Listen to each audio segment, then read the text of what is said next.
excited to have the chance. Sorry. Now we're good. Now we're good. Apologies. You sure? Yep. That was pretty good.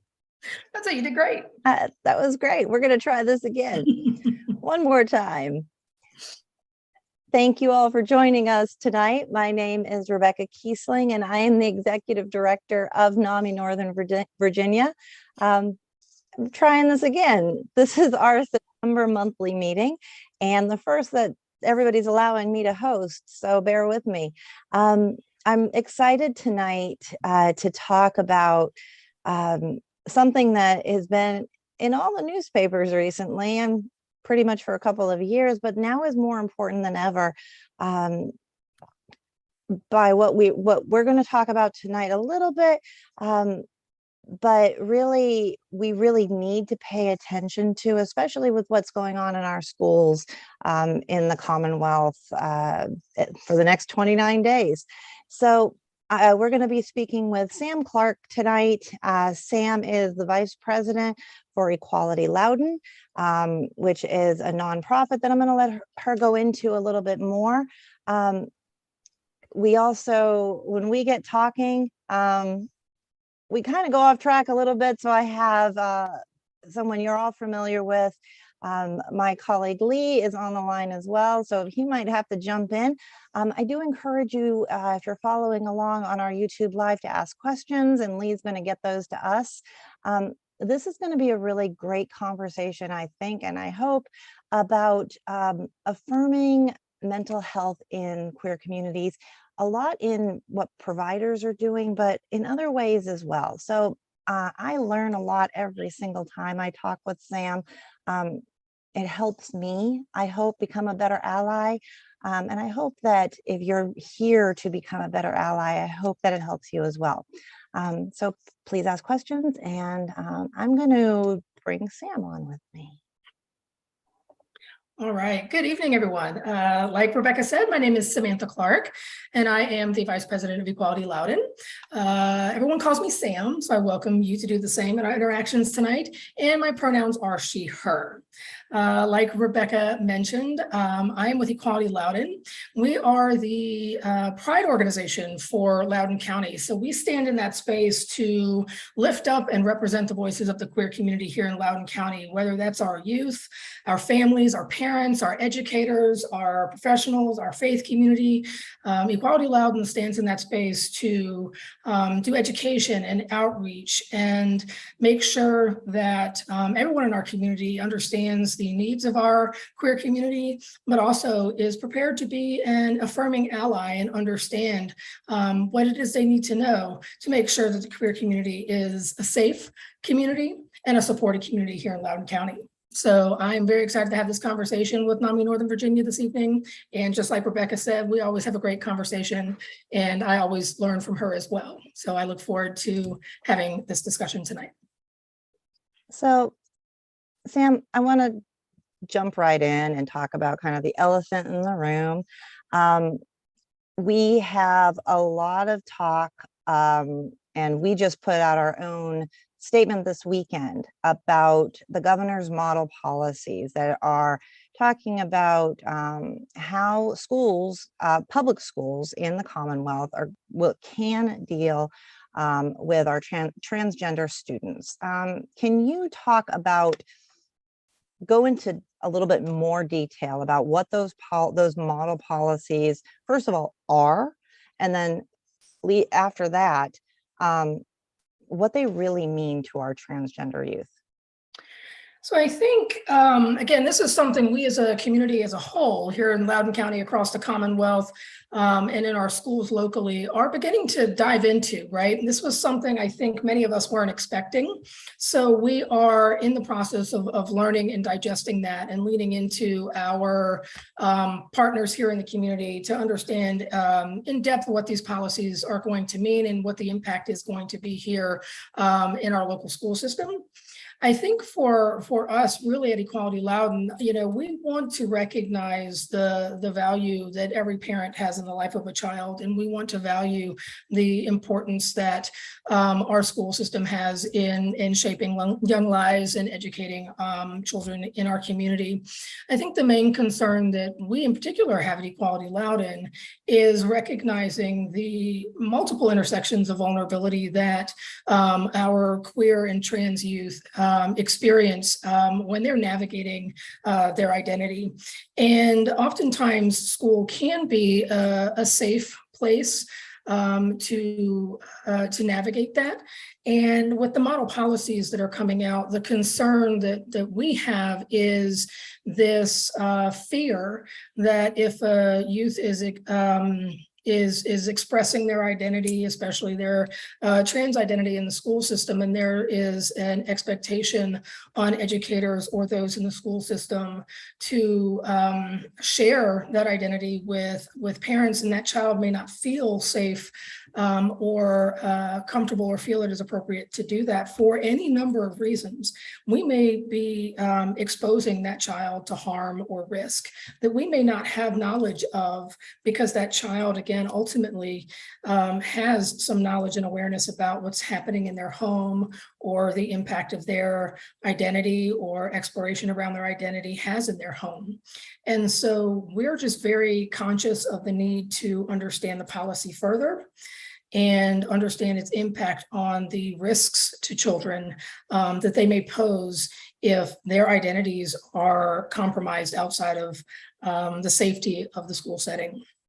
So that's one of the things that I think we really need to, in the next month or so, really begin to dive into and understand and have support and get buy-in and lean in from our community, so that we can make sure that schools are a safe place for our children, that we're also making sure that their homes are a safe place for their children as well. Yeah, I think besides what you mentioned for our students that are transgender have either come out at home or come out to in school, or haven't come out yet. We're looking at such a wonderful push toward inclusion, towards diversity. We're teaching this in almost every aspect of our young people's lives right now.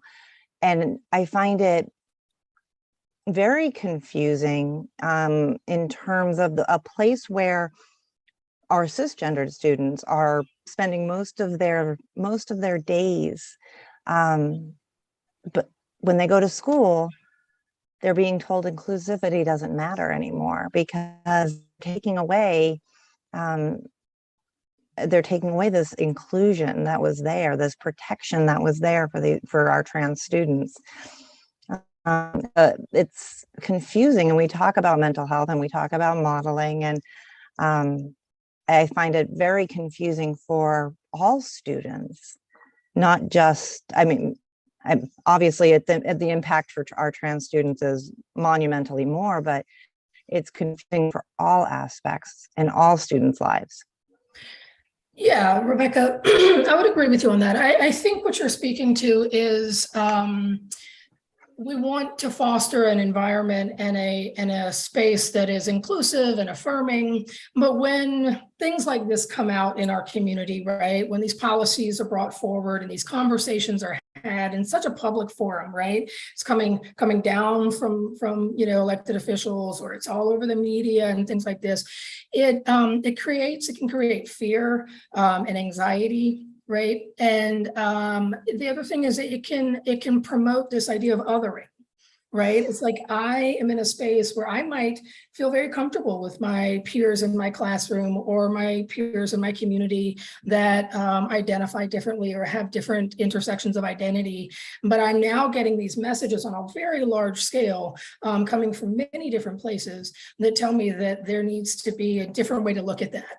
And especially with our young people, that can be, again, anxiety producing. It can provoke questions that that they don't know exactly how to answer, where to go to get answers, right? And so one of the things that I think is most concerning is it perpetuates stigma.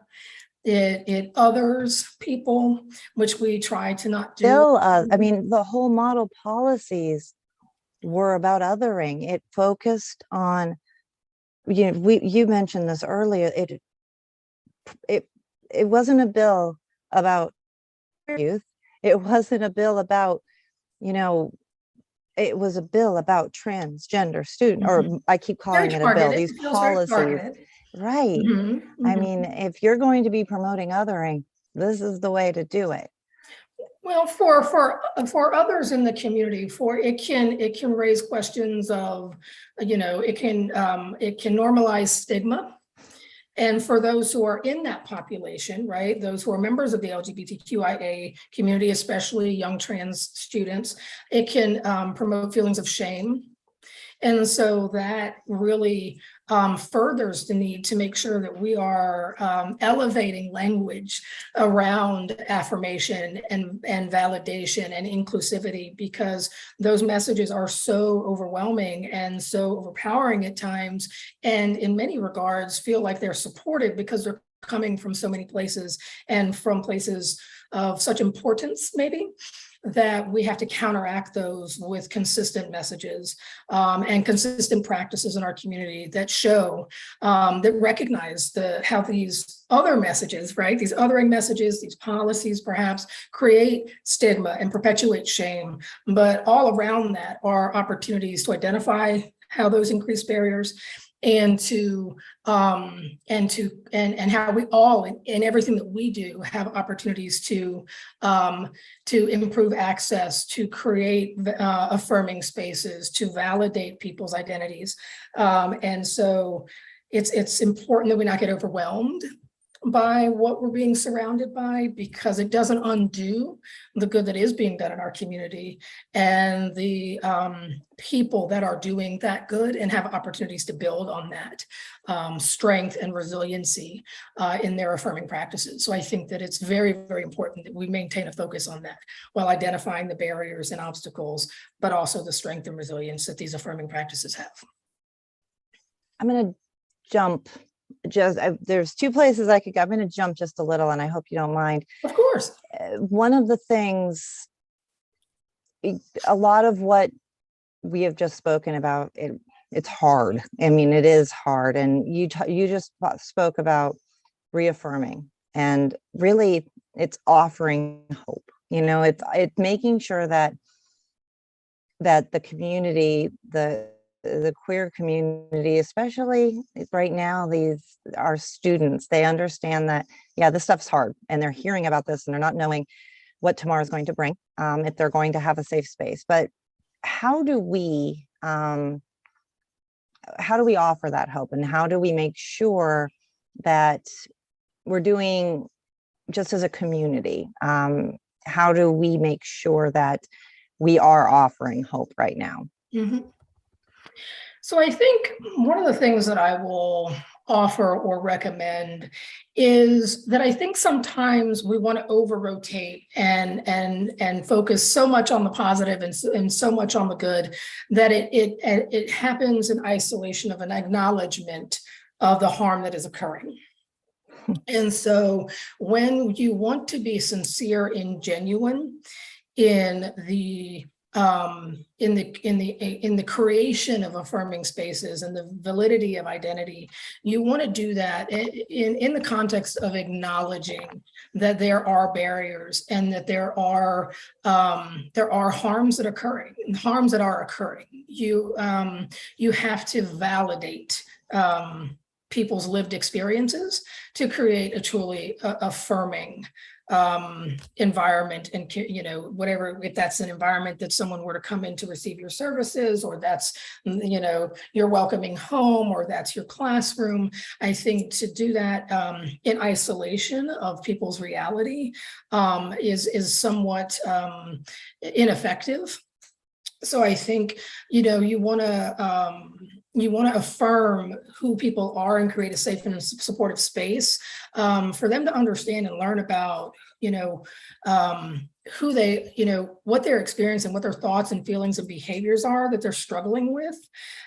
Because what they're struggling with, what they're feeling about what's going on, the thoughts that they're having about it, how it may be impacting their behavior, especially our young people, is all happening in addition to who they are, right? They're not one and the same. It's not all commingled. Please validate and affirm who I am as a person and recognize that because of who I am and how I identify, everything that's going on around me is making me feel unique things and have unique thoughts, and maybe impacting my behavior differently because my identity and my lived experience is maybe different than that of someone else who has perhaps the privilege of not experiencing life through my identity. So I think that that's one of the things that is particularly helpful, is it's a both and, not an either or. Another thing. Oh, I love talking to you. Thank you, Rebecca. I do. I love talking with you as well. I think another thing is to recognize and validate the impact of stigma and discrimination on the health disparities and experiences. None of us is a monolith, right? And when things like this, my cat is crying, when things like this happen in our community and we have these surges of intolerance, right, and discrimination, LGBTQIA plus individuals or persons in our community experience a multitude of minority stressors, so they're intersections of identity, whether it's being a young person or an older person in our community who also has intersections of queer identity. It could be minority identity. It could be socioeconomic identity. It could be any intersection of identity. These things don't happen in isolation, but they experience these stressors in ways that can have significant impact on their physical and mental health. Right. So none of us are a monolith. We all experience this. And these stressors can involve individual and larger contextual factors. And again, when we experience things like this in our community, things like bullying, homophobic or transphobic attitudes, legal discrimination, all impact their ability to kind of function and navigate the world in a safe and confident way. But then all those other things like fears about my relationship status or access to health insurance or access to health care. It's like those are things that begin to feed into things like worry about what ifs and things like that. So having a recognition of the fact that it's not one thing that's happening in our community, right? It's not just a model policy that's come down. It's what does that model policy mean for me, my relationship, my healthcare access, any number of the Venn diagram of identity. Because especially with adolescents, it can have cumulative risk factors. Many people talk about and are aware about the higher rates of suicidality and self-harm for queer and trans identifying youth. Those things are magnified in times of stress like this. But I think that one of the things that we can do is also remember that on the flip side of that coin, we are all people, that have strength and resilience and pride. And we have to internalize that reality that just like there's a monolith of, we're not a monolith and we have multiple stressors. We also have multiple strengths. It's an important foundation that can help us create that affirming space, focusing on strengths and honoring their resiliency, what got them to this point. And, celebrate their pride and their identity, their achievements, because those are the things that help carry us through those stressors and those risk factors, and leaning into those things I think is what gives us hope that this is not an completely pointless, powerless situation that we find ourselves in as a community with a population we care deeply for. But it also reminds them that they, with the support of allies, invested in creating affirming and safe spaces, believe in their ability to see their way through this. So this discussion started taking place before the model policies, and like you said, they kind of kind of hoodwinked all of us because we didn't know it was coming. But you and I going on, started talking, and I know it might be surprising that was a long discussion, one of quite a few.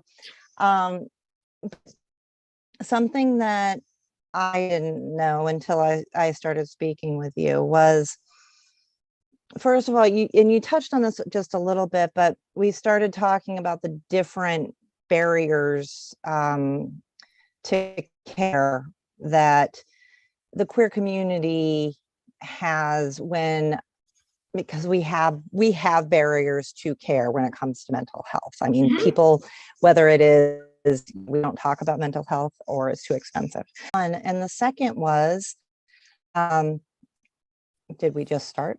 The second was that you can't just go, you shouldn't just go to any therapist. Right. And I think what was most impactful to me there was something you said when it came to think about what would happen if you started talking to a therapist, if someone started talking to a therapist and they said something just so unaffirming, and what that would mean if someone finally started opening up. And that was it was a gut punch to me because I hadn't thought of that. Okay. I'm going to let you unpack what I just said, because I got to take all that and work you got to take all of it, because there's a lot there. And that's kind of what started forming this discussion, because I hadn't just personally thought about mental health care, what we needed to do differently and how we can help. So. Absolutely. So I'll start with some of the barriers, Rebecca. I think some of these are things that I think people may be aware of in terms of just standard barriers to access to mental health care. However, I want to urge people listening to think about what I've already said a little bit in terms of the intersections of vulnerability, right? And so when you layer identity onto this, gender identity, sexual orientation, onto this, it becomes increasingly a barrier to access. So one of the things I think obviously is homelessness and the inability to afford care. When someone is a sexual or gender minority adult, right? They're LGBTQIA, they're twice as likely to experience homelessness in their lifetime. And so then they're cisgender or heterosexual peers.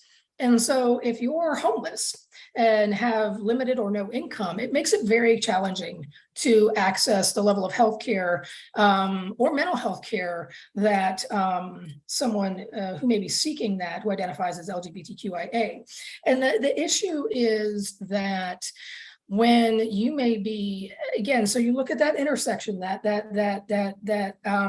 how those things co-occur is, are you homeless and unable to access an affordable wage because of your identity? In which case now, because of your identity, you can't access affordable housing or a livable wage. And because of that, those stressors on you are exacerbated. And now you can't access affordable mental health care. Right. And so it's very layered. But again, when you think about that, affordability for care is a major barrier. But then you look at, again, this idea of affirming mental health care. And so people still carry this fear right? And this is, you have to give validity to this, because in the past, mental health care for those who were part of the gay community were things like conversion therapy or shock therapy. And so these were things where if you entered into the mental health care system, sometimes that was done against your will. And sometimes things were done because your identity was a perversion, right? So the stigma in the mental health field is not something that the queer community has long overcome, right? These are practices that are still in existence today. So when a person who identifies as part of the queer community has to take that step to engage the mental health field, there has to be a level of vulnerability there and a level of trust with that practitioner to know that I'm going to be safe, because practitioners in the past have engaged in very harmful practices against the queer community. So that's something to also be very, very aware of, is that there are still some practices out there that are harmful and that the community is still overcoming. And then also stigma and shame, right? So there have been, members of the community that have experienced discrimination based on their gender identity or sexual orientation. People have been denied access as early as 2017, have been denied access to mental health care and turned away because of their gender identity or sexual orientation. So again, it's that, the stigma associated with that, but also the shame of having to kind of suffer in silence, right? Like my needs, concerns, worries, and fears are not as valid as someone who is quote unquote normal. And so again, those barriers are very, very real and unique to the queer community in some regards. But the reality is members of the queer community have the same challenges as anyone else. We're navigating life the same as anyone else. Members of the queer community have issues with anxiety, depression, challenges in our relationships and worries and fears about everyday life. And so accessing the mental health system for that is as much of a need as any other member of our community who identifies as, cisgendered or, so forth. And so I think that that's important to recognize, but the access has been different for a number of reasons. So those would be some of the barriers that I would speak to. And then we can talk about how to create those affirming spaces.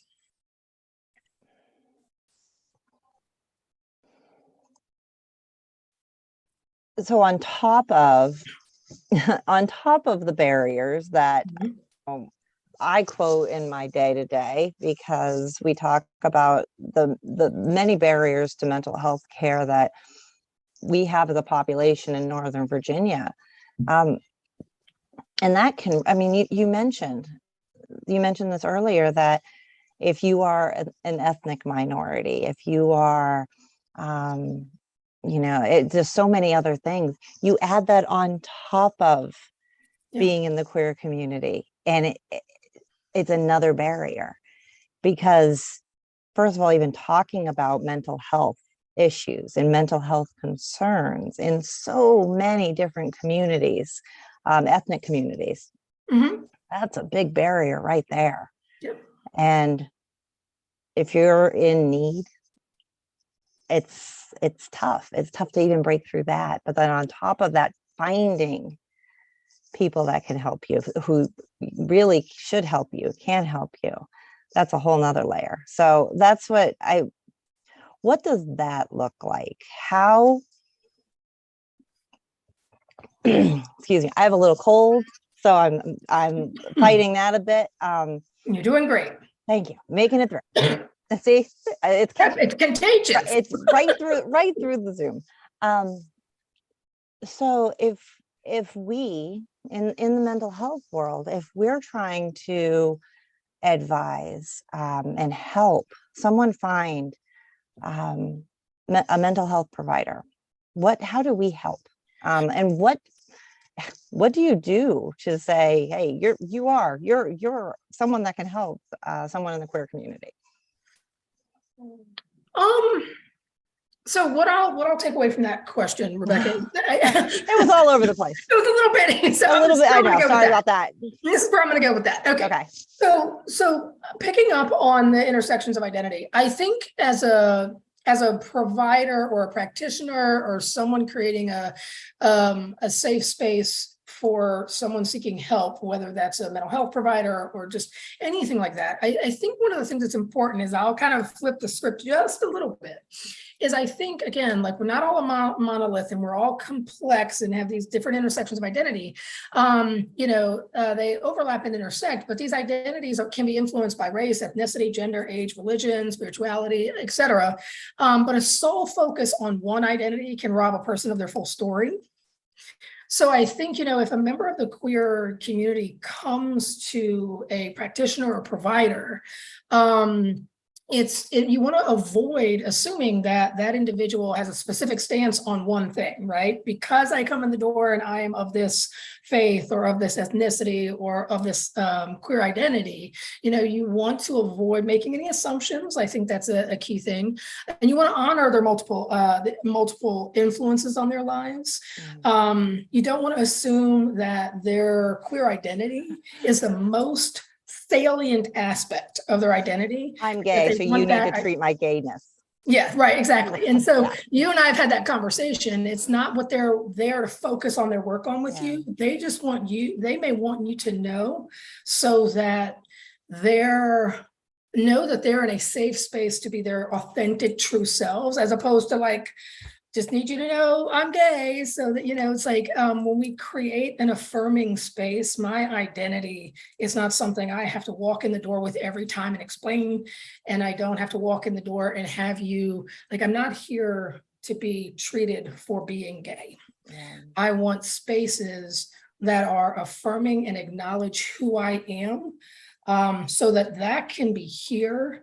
And I am here to work on my thoughts, feelings, behaviors I'm concerned about, my needs in this space. And I definitely could have rephrased. I could have phrased better in that it's the affirming, it is the understanding, and it is the ability to be that safe space. That how do you know that anybody can put up on their website, they can go to psychology.com and say, I'm LGBTQI friendly.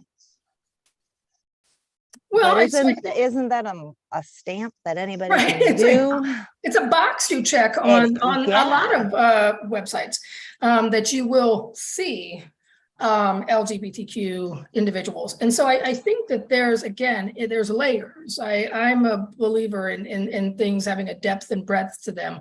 So when you're creating an affirming space or you're communicating to the community at large, that you create a space where people's identity can be affirmed from the moment they engage with you. I think there's a couple things. Obviously, how you create your space. Are there symbols that are representative of being a safe space? Whether that's, the rainbow, the HRC, or things that say ally or equality or pride or safe zone. Now, sometimes we do that, people do that, and that's performative allyship. It's like, well, I have the rainbow out, so people will come see me, and I can, see more people. But the thing is what's behind that? In your waiting room or on your website, do you have material or resources that are affirming and informative? So affirming, right? Factual, informative, right? Perhaps intersectional. So again, you're not seeing people as a monolith. You're showing the depth and breadth of the resources and knowledge. So that if I were to come into your lobby, if I were to pick up material, or if I were to read a book, I might see some books and materials or magazines that represent the depth and breadth of clients that you serve. But then if I were to speak to you behind closed doors as my practitioner, and I were to ask you some questions to become more informed, or if I were to pick up the phone after looking at your website and I want to call you and interview as a possible practitioner, you would then be able to speak knowledgeably and use affirming language, right? You would be informed about terms. You would be able to answer my questions from an informed stance, right? So it's not just having the rainbow sticker, it's having, materials that are also, affirming and informative and informed. And then it's also being able to use that in your language. In your spaces, it's, if you have control over your spaces, it's things like having gender neutral bathrooms, right? That's one of the things that we tend to think about a lot is access to bathrooms. But if you're, open to seeing non-conforming or fluid or trans individuals, those things really matter and communicate messages of affirmation and inclusion.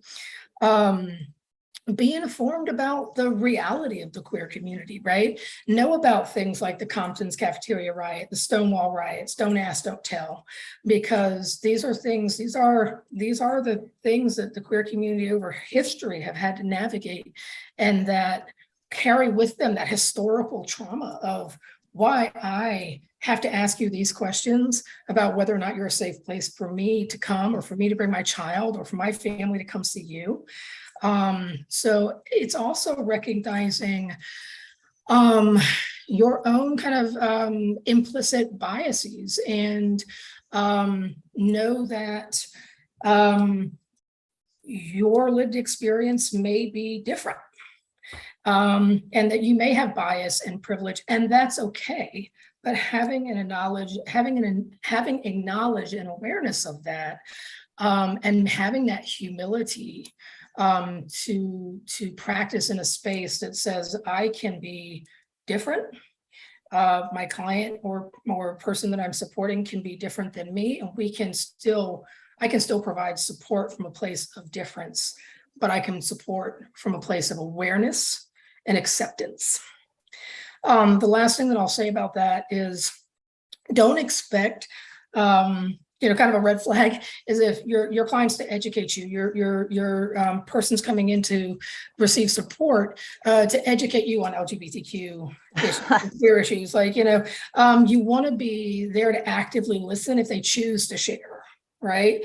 Being open to serving and supporting the queer community is not about them coming in and telling you all about their queerness, right? You want to create a space.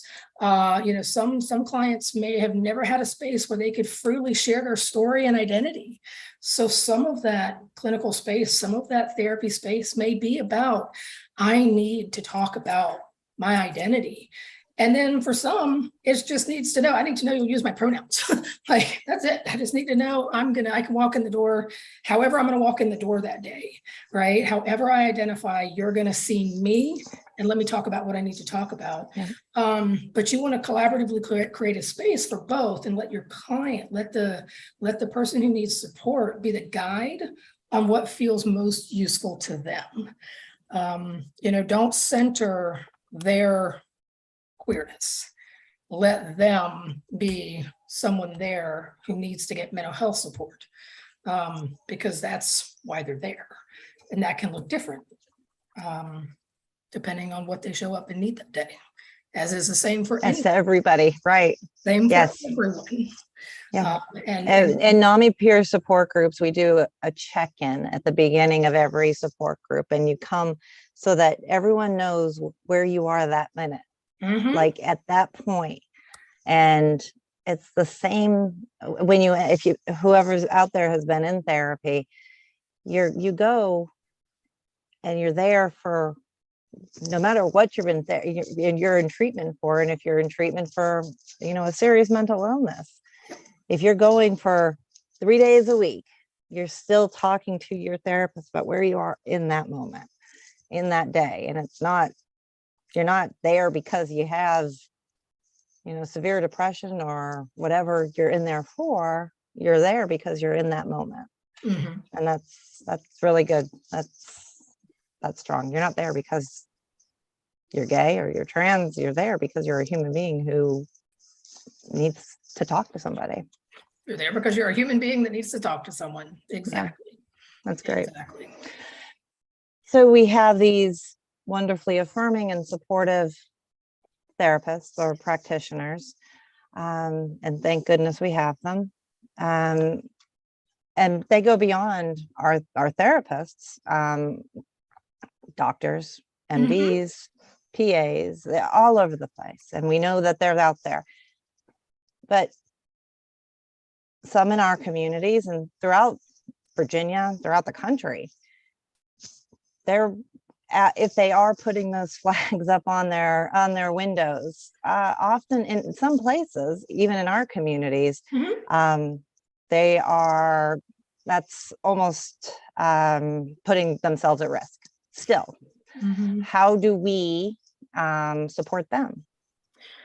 So yeah, I think unfortunately, Rebecca, what you speak about is because in many communities, being an ally to the queer community is seen as a risk, right? If you open your doors, right? If you open your doors to a certain group of people, it can be, for lack of better words, bad for business. And so when practitioners and providers in our community lean in and open their doors to provide services to the queer community and say that they are affirming and say that they are welcoming and say that they will provide services and resources to the queer community, there are sometimes a risk to them in terms of, will people who are not supportive of the queer community stop going to them, or will they take their business elsewhere? And so I think that one of the things that we can do as a community is, the first thing that I'll say is that I think we need to normalize that we all, as human beings, deserve to have access to mental health, no matter who we are. Right. And that whether that's, like if you were to say, if there was a practitioner, right, that specialized in seeing children, which we do. We have, therapists who specialize in seeing children, and they're wonderful. Would you want your elderly parent who's maybe struggling with some early onset dementia going to a youth therapist or a child therapist or a play therapist? It doesn't make sense, right? It doesn't, because there are certain practitioners who are skilled and have areas of practice that they excel in, right? You would not want somebody who does neuropsych, working on other issues with a different population, right? You have, so I think about that. We all deserve to have access to healthcare spaces, mental health care spaces, where we can get the best possible care. And so what I will say is that if there are practitioners and providers in our community who have expertise in the intersectionality of identity and providing affirming spaces for the queer community, we want to lean in and lift that up, because that's so limited. Right. And we want to take it out of the shadows. Right. It's, a lot of times these referrals in our community happen through word of mouth. Right. Like someone's child may have a therapist that's working with their queer identifying child, or there might be a family, queer family that's working with a therapist. And it tends to be kind of an informal network of word of mouth because those resources are very protected, as they should be, because we want those resources to be available. But one of the things that I think we as a community can do is recognize that those resources and that expertise is a value to everyone and is a resource to everyone, and one that we need to kind of take out of the shadows and reduce the stigma and reduce the shame and lift up as a community as having such a wonderful resource of knowledgeable and skilled practitioners who can support this community in an affirming way. The other thing is that one of the things that Equality Loudoun does and that our allies do is we provide the training. Like if we call in, not call out, we call in our community to say, learn more, increase your awareness, learn how to address bias and stigma and do all of that in spaces where we reduce I keep using the word shame and stigma, but it's so common, is that we just talk about it. We're out in open spaces. We offer those public dialogues. We do those trainings. We're in our schools. We're working with our mental health practitioners and our healthcare providers because we know they're there and we want to be a resource to them so they know they have allies and supports and partners. And it's like, oh, I didn't know you. Yeah, you too. Oh, yeah. Now we do it together, right? And we create a community around it. Right, because that's one of the things that Equality Loudoun does is not only we're creating a community for queer individuals in our community, but those who support the queer community. And so I think that that's something else that we can do is we can create spaces where those who are doing this work in our community know that they're not doing it alone. That's great. And that there are resources for continuing to build that knowledge and connect for further learning and things like that. So I think that that's really, really important. And there's so much around, I mean, that's in our mission statement as well, you know, around mental health itself, around the stigmas around, you're saying the same thing that we do, because the stigma around mental health itself, that's primarily, it's a huge part of what we do, just breaking down the walls. And the more you talk about it, the more you normalize things. Right. The more the conversation is just going to be normal. Right. So absolutely. With that, we talk about, and this is some questions that came in before. And we talked, you know, you and I've spoken a lot about language and how much language matters. And I got a lot of responses back about if you hear some innocent note, questions or comments from other people, innocently spoken, I'm using innocently. I keep doing the quotes because sometimes it's out of naivety, or ignorance, right? Not knowing, right. knowing, you know, offensive terms, yes, or jokes that are, you know, homophobic, transphobic jokes. What is the response? How do you respond to something, or how would I respond to something to where I'm making my point that it's not acceptable and that how much it hurts? So, I mean, that's a big question. I think when you talk about language, right, and you know, a lot of times it's in context, right? So, you know, my kind of rule of thumb, you know, is that we never use words in any context to cause harm. Right. And so if I'm making a joke or someone's making a joke or someone is saying something and it is at the expense of another person, then that's, you know, it's not funny, right? We don't laugh at it. We don't. But then, you know, you have to take context into account, because a lot of times what happens is like there's bystander effect. It's like you're in a break room at the office, or you're at the party, or you're at you know, and you're just like, well, maybe somebody else will say something, or everybody else laughed and I didn't. What do I do? And so I think the answer to that for me is a couple of things. One is, are you trying to hold yourself accountable for what has been said? Right. So if you hear something, are you wanting to hold yourself accountable for what that person has said? Are you wanting to hold them accountable? Or are you wanting to hold the space accountable? Because again, sometimes you also have to be aware that if someone has been targeted in that space, there's an act of discrimination, right? Like, you know, it could be any number of things. You have to recognize that also if there's a person of a minority status in that room, right? If it's a LGBT, someone is LGBTQ, but they're not out, and this is your workplace, and you say something in defense of that person, you may out them involuntarily, and that's not appropriate. Right, because you have to weigh the risks, and you have to look at, someone's insensitive joke, making fun of someone's effeminate character, and you being like, you have to kind of weigh some of these things.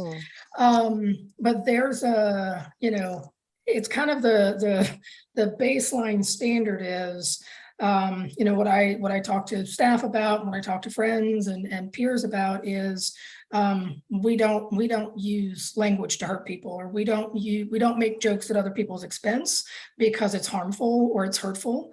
And I never try to turn it back on the other person. How would you feel if somebody said that about you? Or because I'm always very conscious of, especially when it comes to this community, if I come to the defense of someone, or if I may inadvertently be causing harm, because that person's identity may not be out or something like that. So I'm conscious of that. But in terms of language, I think sometimes I tend to use I statements. I tend to say things like, I didn't find that particularly funny. I identify as a person in the queer community. I use myself. But not everybody can do this. I say, I don't find, as a gay person, I don't find gay jokes funny. That's actually quite hurtful. But that works for me. And that's a risk I'm willing to take. I would never ask someone who's not in the same position as me, with the same lived experience and the same kind of current kind of life experience and context that I have to use my own self to help educate someone about the harm they're causing through humor. So it's one of those things where I would lean into getting more, if it's like a common thing happening in your workplace, or a common thing happening in your school, or a common thing happening in your social environment, or you're seeing this thing, I would lean in and get some training and do role playing and be like, because a lot of that time it's that discomfort that comes up. I don't really know what to say. I don't want to, my dad's always making those jokes, right? And I think sometimes it's just okay to say, I don't find that funny, and just shut it down. But those would be some things, but I'm always very conscious of recognizing the impact, especially if queer identity is the target of some of these jokes, or if someone is specifically the target of one of these jokes. Because it's a really good point. That's a great point. Okay. What did I miss? I feel like I've missed. Let me look back. I swear Lee said half hour, 45 minutes. Didn't do that. Lee doesn't know us. He doesn't. Lee does, but see, that's exactly it. Lee does. What else? So I think I jotted down. So there would be two quick things I'd touch on for practitioners. To think about if someone if someone from the queer community were to access mental health, some of the risk factors that are complicated for the queer community, that sometimes it goes back to like barriers, but also risk factors when members of the queer community access mental health that sometimes people may not think about is, and I'll just name a couple just for heightened awareness and more training on this if needed, but things like just having to come out, like I may want to come to therapy just because I'm depressed. Has nothing to do with being queer. And so there's this fear or risk that I have to come out when I go to therapy. And so there's a lot of there's a lot of, positive changes in social acceptance of LGBTQ people. But it's meant, there's almost this like, well, everybody's got to come out. And it's like, not everybody wants to. And sometimes I just want to go get my hair cut. Right? Sometimes I just want to go to therapy. And so like, can I just go to therapy without having to, disclose this part of my identity? I mean, and it's up to me if I do, right? And it's up to me if it's relevant to my mental health. But there's this risk factor or this fear that I have to come out to kind of navigate certain spaces. We touched on this in terms of the stigma, but it's making sure that the providers are creating affirming spaces. But I might think a provider's affirming, and I really like you, and I really want to come see you, and I really connected with you, and then you find out that I'm gay, and and you're not cool with that, and so now I'm rejected by a provider that I've connected with. So there's that fear of rejection. And again, rejection is kind of a theme in the life of queer people, in terms of like, I've got to navigate that with my parents. I've got to navigate that with my siblings, got to navigate that at school. I've got to navigate that with my faith community. And now I need mental health, and I've really connected with you on the phone, or I really liked your website. I really came in, did an appointment, and 3 sessions in, I was like, yeah, and I'm gay. And it's like, no, you can't do that. And so it's always that like thing that sits back here of like, will you accept me? So the rejection, the fear of rejection is a thing. We've talked about a couple of the other ones. We've talked about the other one that I'll bring up. I made a note of it here. Let me jot back up to my notes. Is trauma. I think that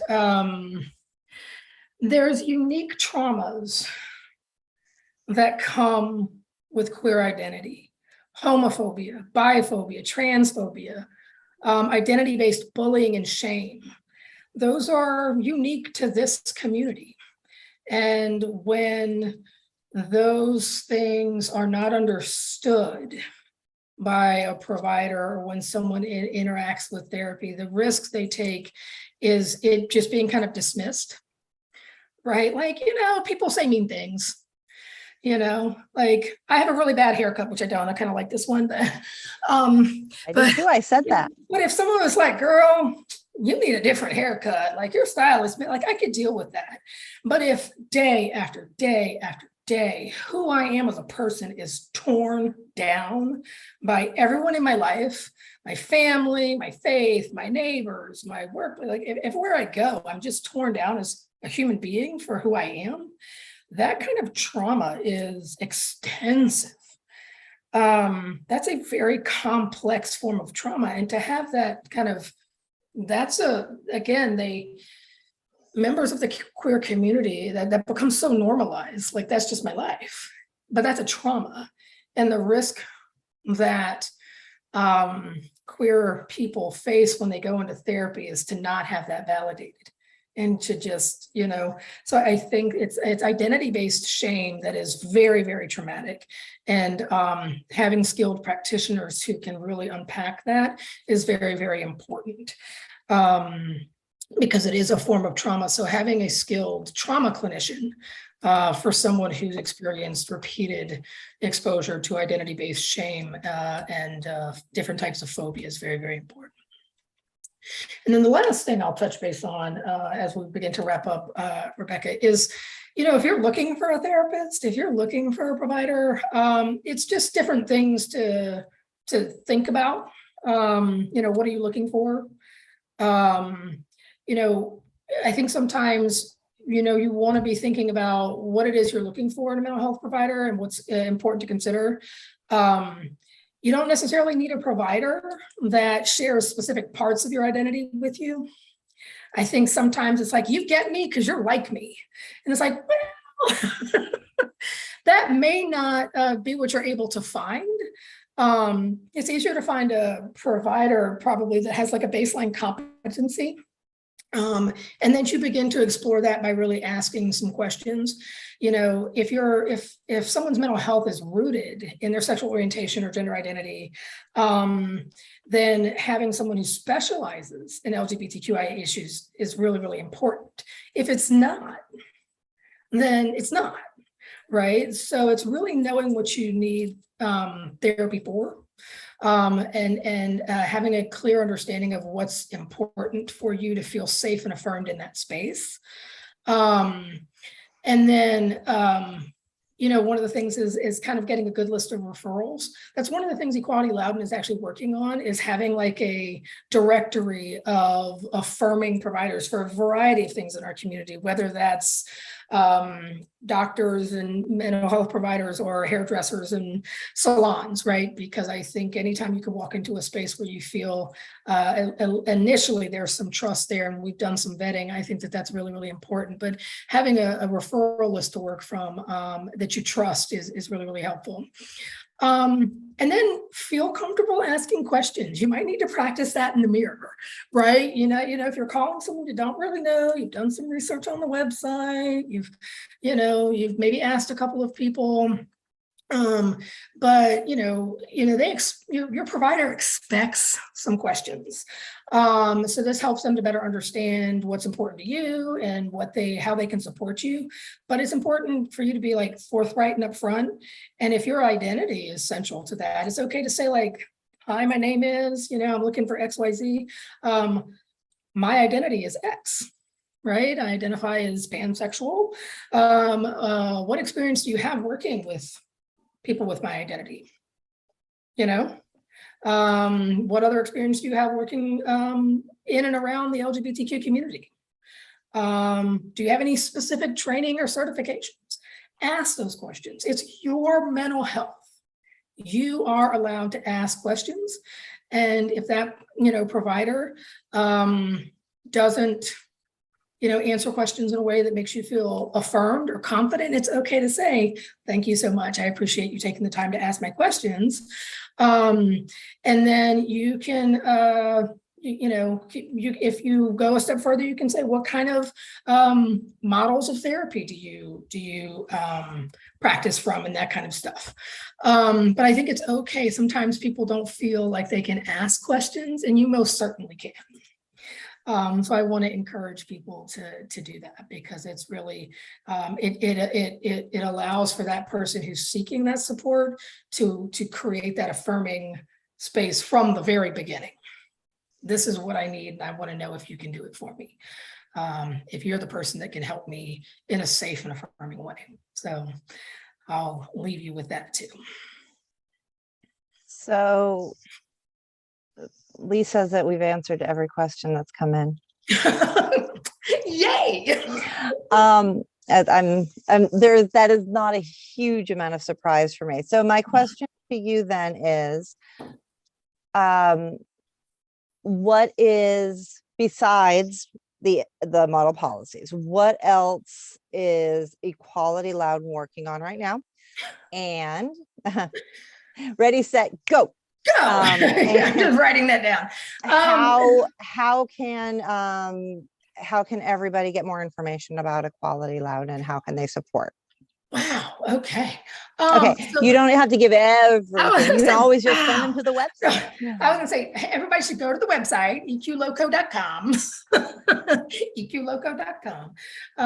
And if Lee can pop that in the chat or something, we'll put it up on the there you go. YouTube. Put it up on the website. We will. So Equality Loudoun, like I mentioned in the very beginning, we stand in a space to be as kind of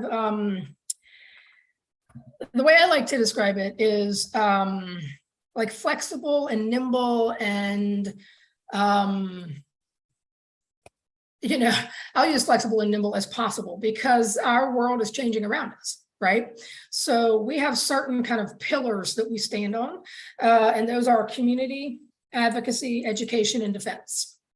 And so I've mentioned community before, and community is about creating those spaces where the queer community can come together and just feel joy together, safe together, have fun together, celebrate life together, but also build a sense of community in Loudoun County, right? Like Loudoun County is a safe community for the queer community. And so that's multi-layered, right? And we lean into that, and we strongly believe that, it goes back to, if you build it, they will come, right? And so Equality Loudoun is invested in building a safe and affirming community for the queer community here in Loudoun County. And so that's what community is about. We start in little small pockets of creating affirming spaces for our trans friends and trans families and trans youth and all of our LGBTQ IA individuals, but then we do that in the broader context of the larger community. But we do that through doing things like advocacy and outreach events, right? Like you'll see us tabling at different events where this, that, and the other thing. We're at Sterling Fest, I think, next weekend. You'll find that all on the website. We have so much going on that it's hard for me as one person to keep track of it. We have an amazing team of committed volunteers and board members that support all of our work, but we're out in the community being visible. Members of our board identify as allies, as member of every spectrum of the LGBTQ community, and so we represent the work that we do, and we walk in partnership and allyship across our community. But we also do education. So one of the things that we do is we train our allied professionals, our faith partners, our teachers, and anyone who wants to learn how to be a better ally, what it means to stand in that space, to be affirming. So we provide informed education, right? So I always tell people, if you don't know what to do, ask us. If you have a difficult question, you're not really quite sure how to ask it, you don't want to offend anybody, ask us. There's nothing we haven't heard and nothing we're not willing to talk about, because we'd rather you talk to us about it. Yeah, we'd rather you talk to us about it, so that we can answer those questions and get those awkward moments out and have you do it with us, so that when you are out there engaging the larger community, you do it in an affirming way. Let us work through that with you. So we do that. And then defense, that's our other pillar. And that's what we're doing right now, as we continue to stand up against policies that harm the queer community, right? We put out information that is accurate. We stand on fact. We put out information that dispels myths and misinformation. And then we stand in spaces that say, this is what is needed and this is what needs to happen. And that's what we'll be doing tomorrow at the education rally. So we stand in all those spaces and we call on our community to stand with us. So the education rally, for those of you listening, is in Ashburn at the Education Center, 5 o'clock. Come out, be there. We will be there. And we will be talking about, with a lot of other people, talking about not only the model policies, but the book bans and a lot of other things, a lot of other ways we can work on some of the policies that are being put in place that are not as forward thinking as they need to be, because we're taking steps back and not steps forward in being allies with our community. So one of the things, Rebecca, if I can add, is that again, we do so much at Equality Loudoun. I one of my colleagues on the board just pinged me. She was like, don't forget the Equality Allies program, which is exactly what, so when we call in and we train and we have our, whether it's private businesses, nonprofits, faith community, providers of services, we have an Equality Allies program. And the goal of that is to have a comprehensive network or community in Loudoun County that is all invested in creating and lifting up affirming spaces. So if you are an equality, if an organization or entity in Loudoun County is an equality ally through Equality Loudoun, you're basically saying to the community that you've worked with Equality Loudoun and you've been vetted by us, and that members of the queer community know that you're a safe place to go, whether that's a restaurant, a hair salon, a faith, a place of worship, a nonprofit provider.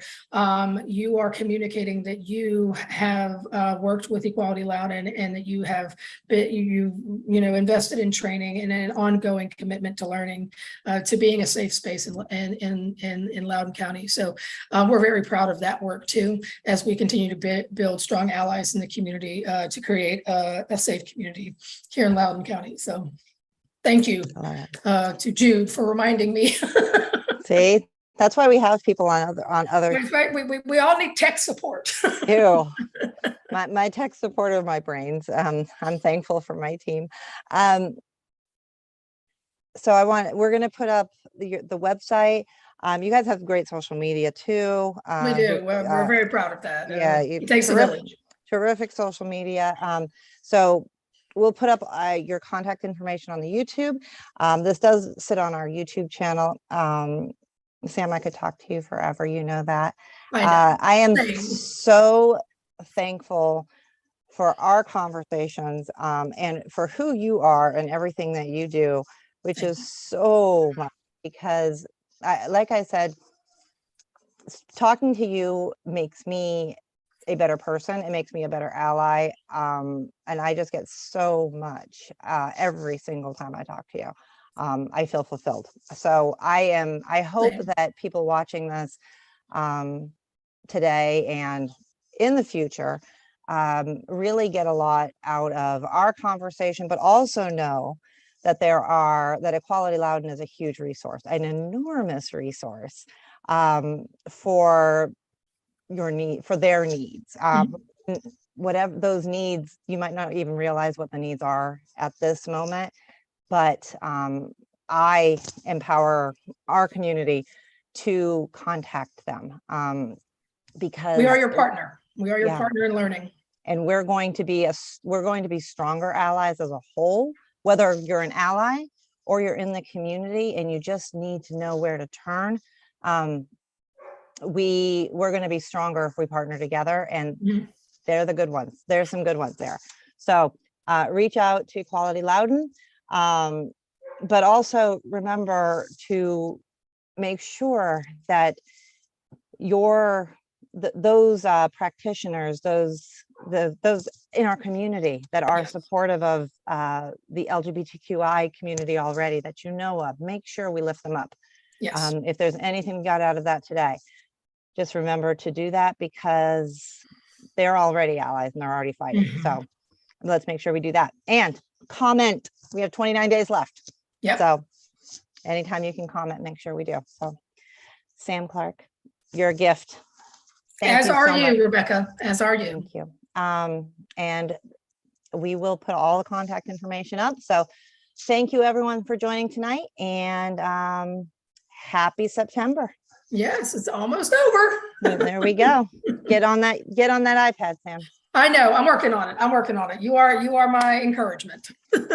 It's right here. It's off. I know. You're better than me. Thank you all. Thank you. Have a great night, everyone. Thank you so much. Bye. Bye-bye.